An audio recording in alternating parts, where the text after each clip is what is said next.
tàngal bége jinjeer ndoxu waalo boisson punch. Agence pour l'économie et la maîtrise de l'énergie de AME. ñoo leen di may seen émission ndekki li. Yes, c'est parti pour l'invité du jour.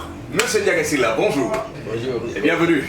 jërëjëf Ndiaga Sylla expert électoral bu mag daan waxtaanee élection yi tey muy élection départementale et municipale justement am na guide bu mu ci génnee muy guide du candidat wante am na itam guide de l'électeur maanaam lii moo leen di xamaleeg élection yi ak mode de scrutin bi ak na nuy voté ak yu ni mel kon sunu gan bu mag googee ñu ngi koy dalal ak jàmm ci Sud FM seen rajo ndekki li émission nante yi léegi.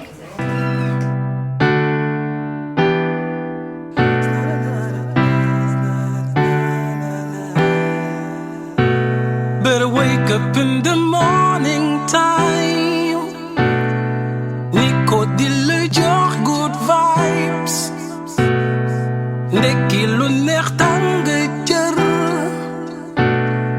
Sud FM mooy number one ndekki li man moom lay déglu Sud FM salaamaaleykum Sénégal man la Beydi bi bu bees yaa ngi ci émission ndekki li ak maam Nicolas Imam Maodo Faye jërëjëf. Voilà, exactement 11h15 minutes 98.5, le choix de la différence et la première radio d'information du Sénégal. Bonjour, comment ça va chez vous? Ça va très bien chez nous, merci beaucoup. Mbégte la saa bu nu xëyee àndandoo ak yéen seen émission ndekki li émission nandite yi yéen ñi ñu topp ci semaine bi yëpp ñu àndoon ak Serigne Mbacké Sylla rawatina ak it El Hadj Papa Dieng waxtaanee Coupe d'Afrique beeg actualité mais xam ngeen ne Sénégal lu def waxut lu ay di jàmbat week-end bi benn actualité moo fi am te daan ci waxtaan bu baax a baax tey ngir ñu gën a xamante élection yi di ñëw ak naka la ñuy voté ak yu ni mel loolu waral ñu indil leen utile ak agréable ndax loolee dafa am solo bu baax a baax ci jàngat ak xam-xam bu baax a baax tey moom xam naa ne émission bi mënoon nañ ko tuddee waxti loo xam n'est-ce pas oustaz Maodo Faye salaamaaleykum. maaleykum salaam Nicolas maa ngi lay nuyu di nuyu Ndiaga mi nga xam ne moom la ñu dalal tey ji xam-xamam màcc ci wàllu tërlin yeeg voté yeeg ya ci aju. ñu ngi koy ziyaara bu baax a baax di la nuyu également di nuyu bokk auditeurs yi. jërëjëf oustaz Maodo Faye na ma ko waxee rek xam nga bu ñu nee expert kon mënoon nañ wax ne tey moom danoo dal ci koo xam ne bu ñu sañoon émission bi ñu duppee ko wax ci loo xam ndax parfois dafay am solo bu coow li bëree nga jël expert yi rawatina bi nga xamee ne sunu ganu tey bile macha allah bokk na ci ñi ci gën a xarañ ci wàllu élection ak nanu koy organiser ak yu ni mel ñu ngi ko nuyu di ko béggee ak di ko sant bu baax a baax ci wuy si bi monsieur Ndiaga Sylla bonjour. Bonjour Nicolas maa ngi lay nuyu di nuyu Maodo di nuyu bépp auditeur ak téléspectateur bu Sud bu ñuy suivre en ce moment. jërëjëf Ndiaga Sylla ñu ngi koy sant di ko gërëm di expert électoral wuy si ndekki li tey émission nandite yi nuyu mbokki internet yi itam puisque ñu ngi en direct ci sunu ay plateforme digitale YouTube ak Facebook bu ngeen tapé Sud FM seen rajo bu ko defee lépp lu leen jaaxal itam ci wàllu élection yi ñu jëm ngeen mën a poser seeni question ñu daal di leen ci tontu alors justement question bi njëkk ñëw mooy xam nañ ne ay élection départementale ak municipale la ñu jëm boo nu ko doon tënkal rek ci explication élection départementale ak municipale lu moo tekki. waaw Nicolas bu ñu xoolee charte bi nga xam ni mooy charte bi gën a maanaam am solo ñu koy wax constitution. di charte fondamentale moom moo tënk ci article 102 wax ni que maanaam collectivité territoriale yi maanaam kuréel yi nga xam ne ñoo nekk ci gox yi tey di dogal mu ni dafa nekk kuréel yoo xam ni. moom la citoyen yi maanaam di sóobu ci ñi ñuy yore maanaam mbirum dëkk bi bu ñu koy tënk ci français article 102 dafa wax ni les collectivités territoriales constituent le cadre de promotion de la participation citoyenne des citoyens dans la gestion des affaires publiques ba pare disposition boobu moo ni maanaam ñi leen di doxal dañ leen di fal au suffrage universel direct code général waaw léegi ba pare ñu ni maanaam nañ kuréel yooyu ni ñuy doxee ak ña fay ne loolu lépp maanaam loi moo koy tënk loolu moo tax ginnaaw constitution boobu ñu adopté maanaam code général des collectivités territoriales bu mujj bi parce que daan na am bi ñu xalaatee acte 3 de la décentralisation ñu voté donc pour wéyal loolu maanaam loi ci 28 décembre 2013 mooy code général des collectivités territoriales moom moo gën a ñëwaat fësal ci article yu njëkk yi wax ni que collectivités locales yi maanaam ñaar la département la ak commune te département ak commune yooyu ña fay nekk dañ leen di fal au suffrage universel direct donc loolu mooy expliquer donc sensu élection locale étant entendu aussi que commune bu ñu nee commune dafa jëlaale à la fois commune ak aussi ville parce que ville ni ko code général des collectivités locales waxee ci article 167 dafa wax ni que ville dafa am statut commune donte Sénégal 5 villes la am mais foofu dañ koy considérer comme élection municipale. ok kon bu boobaa bu ñu nee élection municipale et départementale cela veut dire que kon bésu vote bi dimanche dañuy voté ñaari yoon. waaw dinañ voté ñaari yoon mooy règle bi waaye dina am foo xam ne dañ fay voté ñetti yoon. tey Sénégal dafa am maanaam ñeent fukk ak juróom-benn département ginnaaw bi ñu yokkee Kër Massar alors ci ñeent fukk yooyu. ak juróom-benn am na ci ñetti département yoo xam ne du am élection départementale muy Dakar Pikine ak Guédiawaye. lu tax alors li tax mooy code général des collectivités locales moo ni bu fekkee ni département bi ak ville bi ñoo bokk territoire xam nga tey boo nee département Dakar mooy ville u Dakar nga dem Pikine nga dem Guédiawaye noonu la demee code bi moo ni su boobaa maanaam la nga xam ni moom la conseil départemental waroon def sañ-sañ boobu dañ koy jox ville bi. waaw mu ni su boobaa maanaam les compétences dévolues au département sont exercées par la ville kon du am élection départementale kon Dakar Pikine Guédiawaye day am élection ville ak élection municipale de commune yow bi nga nekk alors nga jël maintenant ci Sénégal yeneen 43 départements yëpp ci Sénégal dañuy am élection départementale ba pare am aussi en même temps élection municipale mais nag muy ville bi quoi. léegi nag ci 43 yooyu da nga ciy génne ñaari département muy Pikine astafurlah Rufisque ak Thiès ndaxte Rufisque ak Thiès donte dinañ def élection départementale dinañ def élection municipale de commune bu ci ne waaye dañ ciy yokk aussi ñoom dañuy am élection ville parce que dafa am ville Dakar tey ñaari yoon la ñuy voté parce que amul élection départementale dañuy voté ville ak commune mais Thiès ak Rufisque dañuy voté département boole ci maintenant ville ak commune. muy 3 fois. muy 3 fois pourquoi parce que boo demee Rufisque maanaam nga jël ville Rufisque soo génnee ville Rufisque am na Sangalkam donc maanaam ville Rufisque maanaam ëmbul département bi soo ñëwee Thiès aussi ville Thiès ëmbul département bi parce que am na Xombol am na Kër Moussa. voilà léegi nag loolu mooy différence su Thiès ak Dakar parce que Dakar boo ñëwee Thiès boo jëlee maanaam ville Thiès ëmbul département bi ndaxte am na Pout am na Kër Moussa am na et cetera Fandène léegi nag boo ñëwee Rufisque aussi soo jëlee ville bi am na ay yenn Sangalkam et cetera alors que Dakar nag boo ko jëlee Dakar maanaam ville bi mooy département bi. ok loolu moo tax ñu ni kon bu fekkee maanaam ville bi. ak territoire département bi benn la. du am élection départementale. ok mais nag comme Sénégal juróomi ville la am. donc bu ñu koy tënk tey ci juróomi ville yooyu donc am na ñaari catégorie am na ci ñett yoo xam ni maanaam ville bi ak département benn la du am élection départementale mais am na ci ñaar yoo xam ni muy Rufisque ak Thiès puisque ville bi ëmbul département bi foofu day am élection départementale élection municipale ak élection de ville. Ça a l'air très compliqué tout ça. non c'est clair. et jour élection yi dañuy def ñetti urne ñetti liste d'émargement di nga voté ñetti yoon. nga yaakaar Oustaz Maodo ñett yooyu pour ñi am département la. waaw mooy ñi am département. Voilà. am ville. waaye am ak commune. mais même département ville ou commune mais nga yaakaar ne Sénégalais yi dinañ mën a retrouver wu à travers tout ce schéma là bi nga xam ne expert bi wax na. en fait man moi je comprends ce qu'il a dit mais je ne sais pas xam comme. moi je n'ai pas compris. ah bon xëy na peut-être c'est vrai hein parce que c'est un peu c'est technique également parce que ñëpp mënuñu koo xamee noonu. mais léegi fépp foo xam ne fii ville bi dafa ëmbaale département bi. ñaar yoon ngay voté. xam nga département de Dakar mi ngi ci biir Dakar mi ngi ci biir département de Dakar. mënoo leen a détaché. foofu da ngay wootee ville Dakar ak commune Dakar parce que y a pas de département le département est inclus dedans. waaw Maodo tënk na ko de. tënk bu leer. waaw je comprends bien ce qu'il a dit. en tout cas quoi qu'il en soit pour. alors que boo demee Tëngéej. boo demee Tëngéej. waaw comme Tëngéej ne moom ëmbul yeneen dëkk yi ndax Sangalkam ma nga nële Puuta nga nële. waaw ay ko yeneen excusez-moi. Sangalkam ma nga ca côté bële boor yi yeneen dëkk yi fële.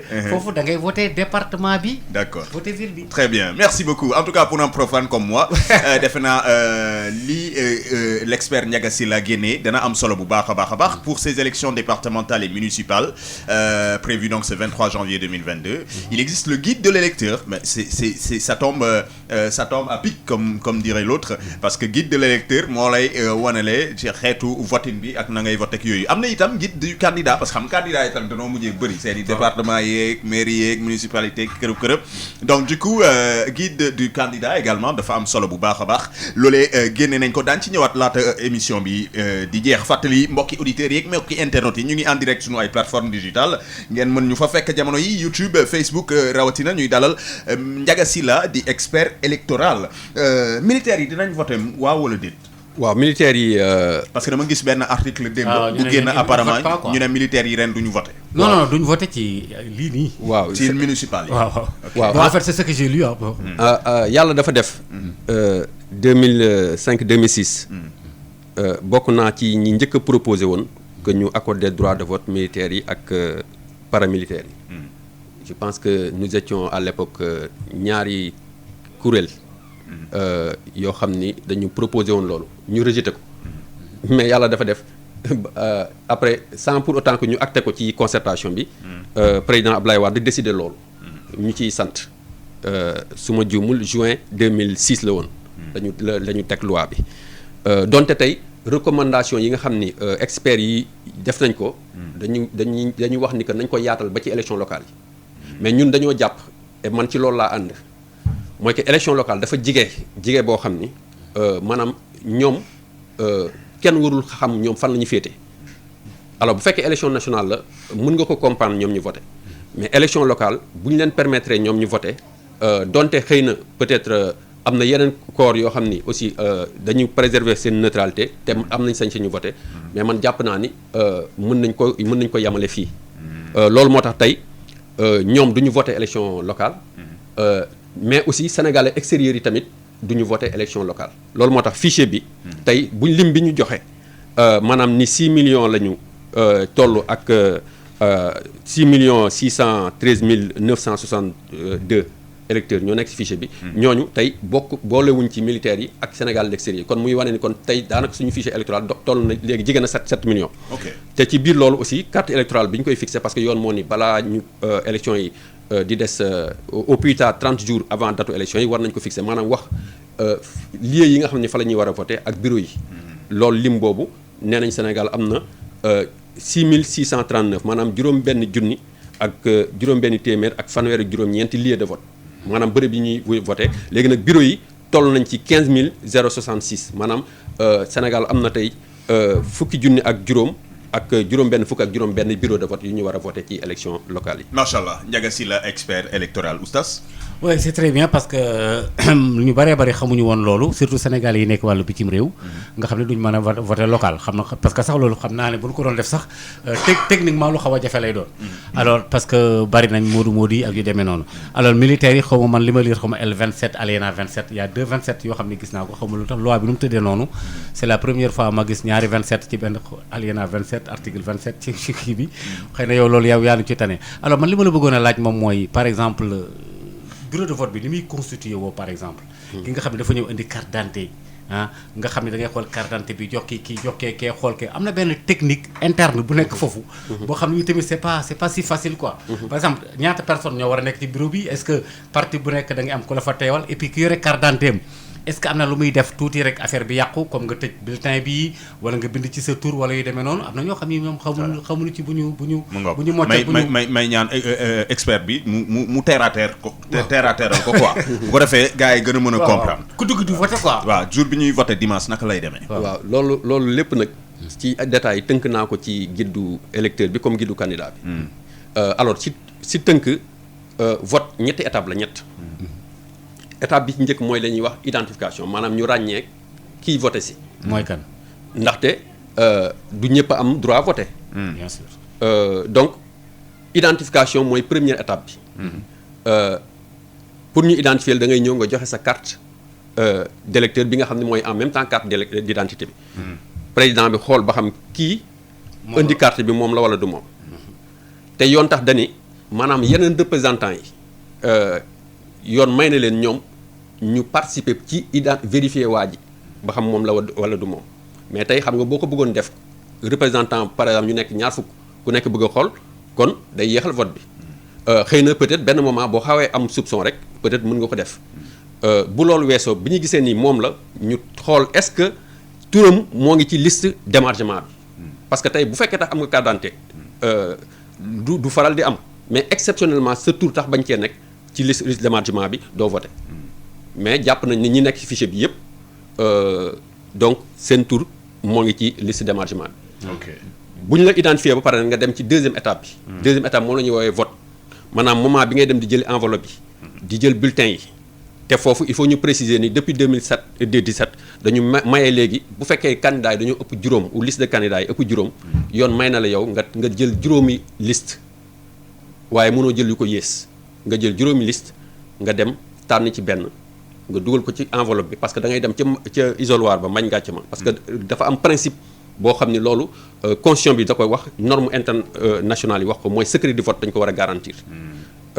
Sénégal heureusement que depuis 92 loolu maanaam ñoo ngi koy wéyal nga dem dugal maintenant sa bulletin ci biir enveloppe bi nga tànn enveloppe bi nag maanaam doo ko coller da ngay jël rek maanaam enveloppe bi languette bi nga dugal ko ci biir léegi yeneen bulletin yi am na poubelle bu nekk foofu yi nga tànnul nga dugal ko foofu wala wa ilaa su fekkee da nga ko bëgg a yóbbu mais nga lax ko foo xam ne booy génn du ñu gis yeneen yi nga xam ni voté woo ko nga ñëw nag wàññeeku ñëw nag dugal sa maanaam sa enveloppe bi ci biir donc urne bi.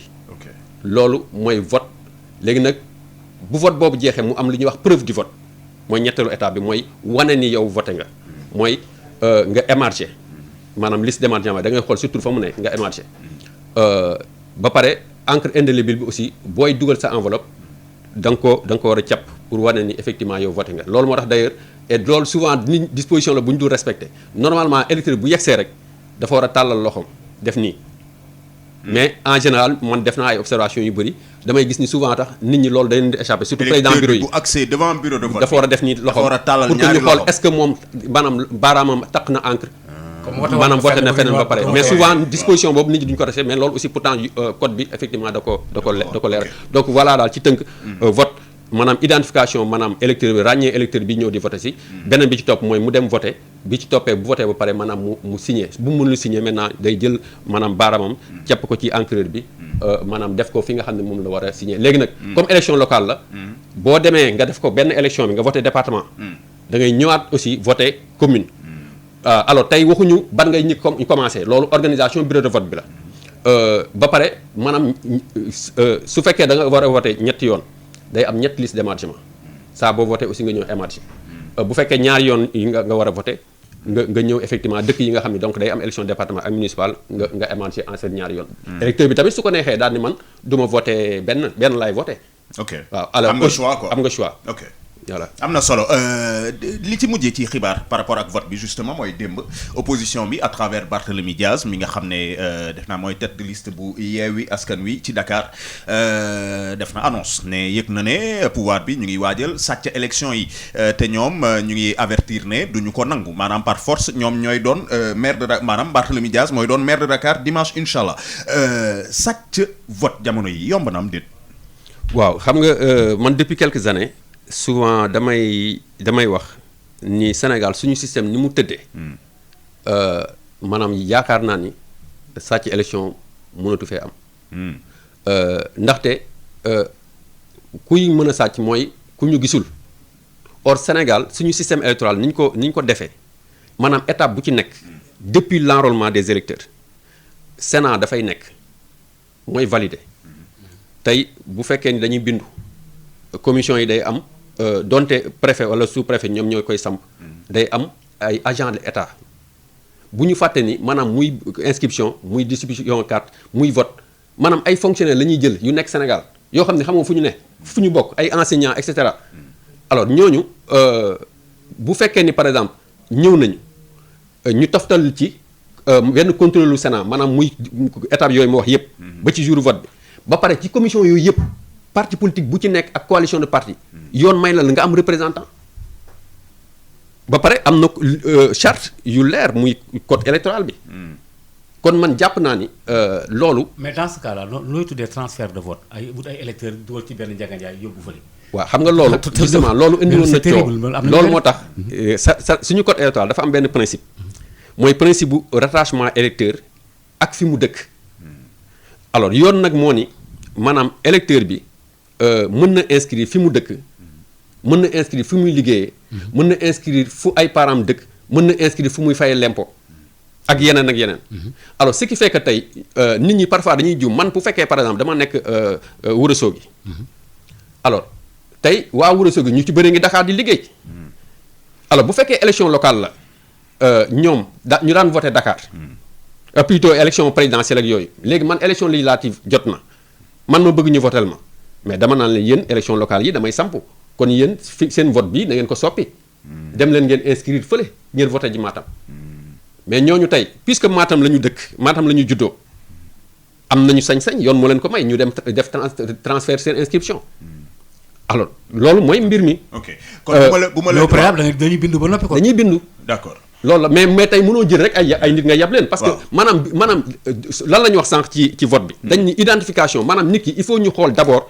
est-ce que moom carte d'identité bi est-ce que turam maanaam nekk ñetti ci liste d'émargement bi. d'accord bu ma la déggee donc jamono yi il est impossible ñu def sàccu élection. loolu laa gëm parce que tout est verrouillé mais kon opposition bi ils sont censés le savoir donc bu fekkee ne ñoom ñu ngi annoncé ne ñu ngay waajal sàcc te ñoom duñu ko nangu cela veut est-ce que da nga jàpp ne ñoom dañuy jouer faux jeu wala nu mu demee noonu parce que soit sàcc dafay am soit sàcc mënut a am. ou bien en amont est-ce que mënuñoo sàcc également ci fichier électoral bi. xam nga fichier bi tamit tey Sénégal fichier bi ni mu tëddee. wax dëgg yàlla bi ñu paree législative rek defoon nañu audit man tax dama jàppoon ne audit bi ñu mujjee da tax jaru ko woon ñu fay ay des centaines de millions ay experts bii passé tamit defaat nañu audit. ay experts yoo xam ni tëdd ñaaxaanaay ñu jóge bitim réew ñu def audit ba pare yoon may na maanaam tey parti politique yi. ak acteurs yi ñoom ñuy saytu fichier bi mais mieux. ci code électoral bi dafa am article 11. bi nga xam ni moom mooy waxe sañ-sañu Sénat. moo ni laataa élection yi bu desee fukki fan ak juróom ci lu mu gën a yéex maanaam listu électeurs yi bureau de vote par bureau de vote ci Sénégal dañ koy jox maanaam ki nga xam ne moo nekk candidat wala mu am liste de candidat comme élection locale la. dañ la koy jox version électronique. ba pare jox la ko version papier. tey boo demee ñi bëgg a nekk candidat tey man fu fekkoon tax par exemple. Pout rek laa nekk candidat commune Pout damay ñëw tey ñu jox ma maanaam liste électeur bi version papier nga xam ne man mën naa ko jox sama représentant bureau de vote mu yóbbaale ko bu nit ñëwee di voter ma xool turam est-ce que moo ngi ci man liste bi ñu la jox parce que liste boobu mooy méngoo aussi bi président bi yore wax dëgg yàlla côté boobu Sénégal et ni ma ko waxee léegi ci carte électorale bi joxe nañ lim yi dëkk bu ci nekk ñu wax la bureau de vote yi ak lieu de vote yi vraiment loolu lépp de manière transparente justement ci kuréelu aussi maanaam saytu boo xam ne aussi Sénat dafay nekk ba pare aussi am na ay observateurs aussi yoo xam ne dañ leen koy permettre national comme internationaux ñu mën a saytu élection kon ci sama laaj bi ma dellu si ci est-ce que da nga jàpp ne opposition bi dafa nekk di jouer benn jeu étant donné que bu fekkee ne experts yëpp reconnaître nañ ne mënuñoo sàcc élection yi ñoom ñu ne yëg nañ ne ñu ngi waajal sàcc élection yi. waaw xam nga tey ci règle yi maanaam. non bon ma yokk ci li Nicolas wax noo gisee li gars yi tuddee bureau fictif. waaw c'est-à-dire que yoo xam ni doo ko man dama jàpp ni ci système bi ni muy demee. bu fekkee ni maanaam ñoom vigilant nañ. c'est-à-dire que fu ci nekk yow nga xam ni carte électorale bi ñu génne. nee nañ la maanaam dëkk sàngam lii moo fa am ci ay lieu de vote. lieu de vote bu ci nekk nangami bureau de vote la am. bu fekkee ni vigilant nga te yow yoon may na la nag jour élection yi nga am ay représentant ci biir bureau de vote bu ci ne. nga am représentant maanaam mandataire ci centre de vote bi maanaam même boo amul représentant yow yoon may na la ci boo ñëwee ci lieu de vote mu am fukki bureau. sa mandataire bi bu ko ci neex moom am na sañ-sañ dugg ci bureau yëpp. ba pare candidat yi ci élection yi. bépp candidat tey nga nekk candidat maanaam élection ville yow may Dakar yoon may la nga dugg ci bureau de vote Dakar yépp. ah bon boo xasee ba nekk mandataire boo nekkee candidat. candidat boo nekkee mandataire bi nag moom dañ naan par exemple lieu de vote sangam école nangam. benn mandataire la bu fekkee dafa am fukki bureau ak juróom mandataire boobu am sa sañ-sañ dugg ci bureau yépp ba pare yamul foofu am na sañ-sañ dugg ci bureau yi ba pare def réclamation wala observation boo xam ne ni secrétaire bi da koy noté ñu def ko ci procès verbal bi candidat bi am na sañ-sañ boobu mandataire bi am na ko représentant bureau de vote am na ko maintenant mu am plénipotentiaire bi nga xam ni moom la ñu nommé auprès de l'autorité administrative maanaam mu nekk maanaam ki nga xam ne daal mooy représenté liste bi mooy déposer liste mandataires yi ak représentants yi moom aussi yoon may na ko ci arrondissement bi wala ci département bi biñ ko samp mu wër bureau yëpp xëy na moom lenn dina mën a def moom justement ay contrôle mais moom nag bu waree def observation moom mënu ko def directement da koy wax mandataire am wala représentant dans le bureau moom mu mën ko jotale justement donc pour dire simplement que suñu Sénégal si système bi ni mu tëddee wax dëgg yàlla sàcc élection mënatu fi am maintenant nag ku jégi c'est normal suspicion yi di am bon il est vrai maintenant que loolu dispositif la ci principe la léegi xëy na li nga xam ni maintenant mën na am ay marge d'erreur ou dysfonctionnement loolu du ñàkk dañuy dem élection ñu ni bulletin manqué na bulletin nangam ñu ni par exemple sama carte damay ñëw di jël sama carte gisuñu ko parfois c'est des erreurs ñun temps comité de veille ça arrivé da nga daan dem nga war a voter Ziguinchor ñu ñëw ñu contrôler gis carte boo xam ni en fait waa ji kat moom ndekete Kaolack la war a bokk mais effectivement autorité administrative bi da koy jël convoyer ko justement pour mu dem fa mu dëkk tey xëy na peut-être tey am na situation yu mel noonu ci élection yi mais xëy na délai bi dina gàtt boo xam ni peut-être que nit ki dina mën a jot ci carte mais yooyu ay benn la je vais vous dire par exemple exceptionnellement ñun on l'a contrôlé dama doon wax ni que normalement képp koo xam ne indi nga sa carte sa tur dafa ci war a nekk ci liste bi mais il peut arriver exceptionnellement nga ñëw di voter ak sa carte d'identité en bonne et due forme fekk sa tur nekku ci mais yooyu c'est des cas exceptionnels alors loolu daal man li ma jàpp mooy règles yi ni ñu ko defee ak ni ñu koy waxtaane ak ni ñu koy tërale en tout cas jàpp naa ni sàcc élection mënul nekk kon loolu leer na Ndiaga Sylla expert électoral puisque yaa ngi tudd carte yi justement ci wàllu récupération carte électeurs yi coow am na fa tamit ñii ñu ngi wax ne jot nañ ñeene jotuñu ñeene dañu bloqué et cetera est-ce que jàpp nga ne candidats yi nga xam ne ñooy xëccoo def nañ assez de sensibilisation afin que seeni militants yi war a voter dem récupérer seeni carte ca ba mu jotee waaw xam nga tey élection yi carte yi nga xam ne dañu leen defaraat bëriwul loolu carte yi ministère mën na ko retirer ci benn fan ndaxte ñi def modification la ak ñi inscription bu yees parce que quand même xale yi ci bëri aussi ñi waroon inscrire malheureusement mënuñu inscrire parce que amuñu woon carte d'identité kon man jàpp naa ni te yoon dani bu desee troisième période bi bu desee ñeent fukki fan ak juróom la ñu war a mën a créer waat ay commission lu mu yéex ñu commencé joxe carte yi alors mais bu ñu fàtte ni mooy carte yu yees yi ak ñi nga xam jotuñu woon jëli seen carte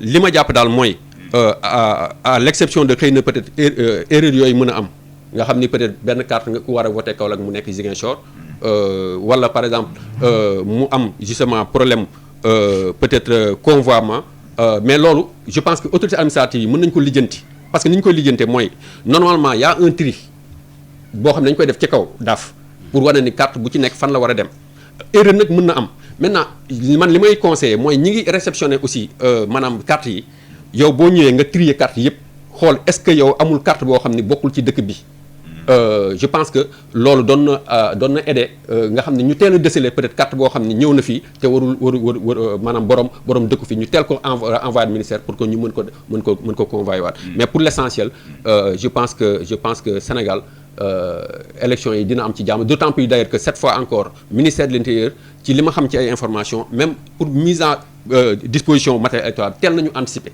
daanaka matériel depuis 2 semaines matériel électoral bi daanaka yëpp yegg na fi mu war a yegg. am na solo yaa ngi tudd ak aussi la sécurisation en fait donc du vote. qui assure am na solo yaa ngi tudd lu am solo mooy ministère de l'intérieur man damay fàttaliku oustaz Maodo Faye ci élection bu daan am ministère de l'intérieur boobee dañuy gis communication bi mu ciy def bu baax a baax ba nga xam ne électeurs yi daanu mën a comprendre élection yi maanaam ñun li ñuy def nii mission de service public ñoom dañ ko daan def à travers des affiches la radio la télé et cetera dafa mel ni ministère de l'intérieur boobu dafa démissionné ci wàllu communication léegi ce sont les experts ak xanaa rajo wala médias privés yi ñooy def communication. c'est important parce que man maa ngi bi Ndiaga di wax ni maa ngi xalaat ci loolu.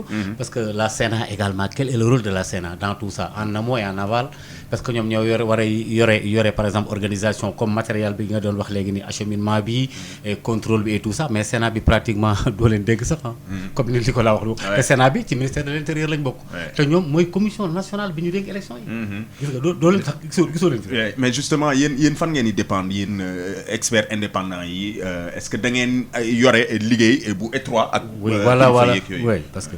waaw en fait ñun en tant que d'abord société civile. yoon moo joxe. et loolu bu ñu xoolee normes communautaires yi protocole additionnel CEDEAO. dafa wax ni que société civile war nañu contribuer maanaam ci éducation ak formation citoyens yi électeurs yi en particulier loolu moo tax ñun dañuy dox suñu waar. bon en général nag communication ak formation dafa laaj moyen. Absolument. La preuve en général dañuy am financement partenaires yi tey guide bii nga xam ne def naa ko bañ ko defee bële passé parce que man cabinet laa yor damay jaay mënuma maye. parce que lii dafa am coût. bien sûr. mais bi ñu ko defee maag Babacar Fall 2017. ñu bindoon guide ci maanaam processus des élections législatives. dañu financé woon édité di ko jaay. mais ci quelques jours après ñu bénéficié wu ci benn financement wu Fonds canadien d'initiative locale. ñu jox ñu ay millions dans ce cas ñun dañoo jël millions yooyu édité ko maanaam livre ay junni livre dem ci département yi organiser ay séminaires joxe ko citoyens gratuitement tey xëy na délai bi moo gàtt donte am na yenn partenariat yoo xam ni am na ñuy financer ñenn ñi mais tey man bu ma sañoon guide bi du ma koon jaay dama koy jox citoyens yi mais bu la financé woon mais xëy na délai bi moo gàtt. beneen bi ci topp mooy. wala ñu bañ see communiquer waaw maintenant nag tey état bi responsabilité état bi c'est une responsabilité moo gën a maanaam première ci wàllu sensibilisation ak formation. wax naa ko fépp même ce matin maa ngi ñëw depuis démb ay seen yenn confrères bëgg ma ci laaj ma ni leen information yi nga xam ne jotoon naa ko nee nañu woon dinañ intensifier communication bi comme vérifier gu ma ko mais man jàpp naa ni tey du rek RTS la ñu war a liggéeyal c'est-à-dire que tey Sénégal rajo yi fi nekk yëpp. mais surtout ak télé yi dañ justement donc ñoom tey. dañu war a justement donc tey ci la preuve wàllu élection mais li RTS warloo ak respecté yoon moom le Sud FM warloo. ci respecté yoon. ci traitement candidat yi donc bu ñuy tey def communication ak sensibilisation dañu war a ñëw Sud FM dem benn ci télé yi ak rajo yëpp. surtout que nag élection locale dafa doon élection bu complexe moo tax man jamono yi rek passé ci candidat yi ñëpp dégg nañu ma ardu ma ni Sénégal suñu maillon faible suñu système électoral ginnaaw li ma wax yooyu yëpp li ma apprécié yëpp mais système électoral bi tey li ci gën a sooxe mooy communication ak formation électorale. Ça c'est clair. Et surtout que nag maintenant Maodo élection locale élection bu complexe la. c'est comme acteurs majeurs yi tax ci boppam. ñoom la affaire bi du leer seen bopp sàkkantuma ak sénégalais lambda. et sur ce plan là. gouvernement bi effectivement dafa war a renforcer wu maintenant Sénat bi ñu tudd léegi. Sénat moom c'est vrai que am na yoon may na ko. mu communiquer ak les acteurs. mais essentiellement moom responsabilité mooy. moom veille maanaam contrôler superviser justement donc les opérations électorales ministère mooy organiser Sénat di saytu léegi juridiction yi ñoom ñooy les ñetti acteurs institutionnels majeurs yi ñoom ñooy maanaam gérer contentieux bi ba pare di proclamer résultats yi à travers les commissions de recensement des votes. Très bien 98.5 Sud FM Sen Radio Ndiaga Sylla expert électoral il me reste à peine 2 minutes et j'ai 2 petite question yu ma bëggoon laaj rapidement mais ci fi nga jógee noonu par rapport ak RTS effectivement bu fekkee ne da ngay jël communication bi yëpp nga jox ko RTS nga xam ne ma sànni leen benn xeer foofu sénégalais yi diglootuñ leen seetaanatuñ leen xamatuñu lan la RTS di jëriñ donc boo amee ay télé privé ak ay radio privé da nga fay concentrer sa communication sinon sénégalais yi duñu mës a yëg li xew ci réew mi à moins que daf lay arranger nga bañ a sénégalais yi yëg li xew mais ak nu mu ci mënta demee heureusement que les réseaux sociaux existent am na ñu bëri ñuy souligner ci chat bi puisqu'on est en direct ci YouTube ne jotaguñu seen carte électeur boobu ba léegi jaabante nañu je crois que le problème de fond va se poser là-bas parce que dinañ gis ñu bëri ñoo xam ne bëggoon nañ voter mais ak tracasserie yeeg jafe-jafe yi au niveau des préfectures surtout. waaw xam nga ñoon la préfet bi ñëwul waaye kii nee na carte bi nekku fi. waaw xam nga yoon dafa maye ñu distribuer carte yi bañ ñu suba la élection yi donc ba samedi. ci 18h mën nañu joxe carte yi. mais man dama jàpp ni il faut que ñu delluwaat ci système bi ñu defoon jamonoy avant 2000. nga xam ne dañu doon joxe carte yi jour élection yi Côte d'Ivoire bi ñu demaatoon temps yële ñoom jour élection yi nit ñi dañuy joxe carte yi maanaam soit dañ koy joxe ci biir bureau de vote bi wala ci biir lieu de vote bi ñu créer benn commission boo xam ne nit ki dina mën a jël carte am et je pense que dafay fekk ñu trier ko ba nga xam ni carte yi dañ koy classer par lieu de vote et je pense que loolu day gën a faciliter en fait donc électeurs yi d'ailleurs man proposé woon naa ko tax kaaw Kër Massar surtout xam nga Kër Massar dañuy yeesal carte yëpp donc ñu ci bëri xëy na peut-être du ñu dem jëli seen carte man dama doon proposer et pour man tax du entorse à la loi parce que puisque nit ki Kër Massar de manière automatique dañu rééditer toutes les cartes à la suite du découpage administratif kon aussi ci noonu waroon nañ mën a jël carte yi aussi distribuer ko effectivement le jour des élections pour spécialement effectivement les habitants kon pour mu leer ci ñëpp ba veillu élection yi à 18h am nga possibilité retirer sa carte ngir mën a voter kon loolee leer na am na solo defe naa sunu mission de service public bi la ñu dëkkee boobu ak léegi oustaz Maodo Faye am na solo ndax day amal njëriñ sénégalais yi ndax également ci wàllu communication lépp loo xam ne dañu koy jagleel sénégalais yi ba tax ñu gën a xamanteek mbir yi da ci am solo ñu koy souligner saa su ne kon nag loolee ñu ngi koy doxal et ñu ngi ci remercier bu baax a baax direction générale bu Sud FM la première radio d'information du Sénégal am na loo bëggoon yokk rapidement. waaw lii sa guide la boo xam ni. mooy guide boo xam ni ñoo ngi ko tuddee processus électoral et gouvernance territoriale participation et leadership des femmes. boo xam ni suñu cabinet moo ko bind. pour COSEF conseil sénégalais des femmes. financement ONU Femmes la. mais guide bi. defar nañ ci ay junni exemplaires tey nii ci ngoon. siège COSEF la ñu ko war a présenter. ñi ko bëgg mën nañu ñëw. et d'ailleurs presque invité nañu leen à 16h siège COSEF. donc guide bi en fait guide bi daanaka lépp li nekk si man guide yi may jaay moo ngi ci de manière beaucoup plus détaillée et puis ñëw na aussi sur la participation citoyenne ak règle ba ci ay budget participatif ak yu mel noonu. waaw am ngeen ay financement sant yàlla. sant yàlla alhamdulilah. jërëjëf guide de l'électeur moom la ñu fësal noonu ak guide du candidat muy ñaari guide yoo xam ne ñu ngi leen koy conseiller parce que dina leen dimbali ci wàllu vote bi dimanche inchallah bu ko defee rédaction bi daanu gën a ñëw ci résultats yi ak naka lañ koy fësalee également parce que y a des questions yu bëri foofee par rapport ak résultats yi na muy génnee dimanche naka Talla Sylla maire de Thiès ça va. waaw moo ngi Thiès de mu ngi préparé victoire wala défaite maa ngi dégg muy campagne de moom defe naa proximité lay def. démarche de proximité lay def mais moom il est serein wala mu ngi waaj a kii tàggoo ak waa Thiès mais gëj nañ gise nag. mais loolu moom waa Thiès ñoo koy décider xam nga man bërki démb rek am na journaliste bu nekk bitim réew di ma laaj. pour ma apprécier benn nit ci campagne yu candidat yi. ma ne ko man sama posture mayuma loolu parce que bu ma ko apprécier dafay mel ni donc damay xarab ñeneen ñi. et sama posture donte citoyen la mais j'ai pris l'option effectivement de garder sama neutralité donte nag élection locale c'est des élections essentiellement citoyennes mais man dama préserver compte tenu de man li may liggéey élection ma tëddee njaaxaanaay. am na solo kooku mooy Ndiaga Sylla frère de Talla Sylla actuel maire de Thiès ba ñu xam naka la vote yi di demee dimanche inchallah merci beaucoup à tous de nous avoir suivis merci Oustaz Maodo Faye jërëjëf à l'équipe technique ainsi qu'à l'équipe digitale Ndiaga Sylla maa ngi laa sant bu baax di la gërëm ci wuy si bi encore une fois merci beaucoup ci li nga wuy si Sud FM seen rajo di sa kër aussi. dëgg la waaw man c'est toujours un plaisir ma ñëw fii surtout nag ma jàkkaarloog Maodo moom c'est la première fois ñuy échanger yi bokk plateau yow aussi Nicolas sama xarit nga mais aussi yàlla def na tey c'est la première fois donc ñuy daje plateau mais c'est tout un plaisir man fii moom sama kër la. dëgg la am na solo ñu ngi laa nuyu bu baax a baax ma ciy profité di dédier émission bi la monsieur et madame Kabo Mermoz ñoom dinañ xam ñu ngi leen di sant di leen gërëm merci en tout cas à tous de nous avoir suivis c'était un plaisir. Ainsi prend fin Ndekili de la semaine. Je vous souhaite de passer un excellent week-end, un week-end de vote. Allez-y, gardons calme et paix, sérénité, c'est très important.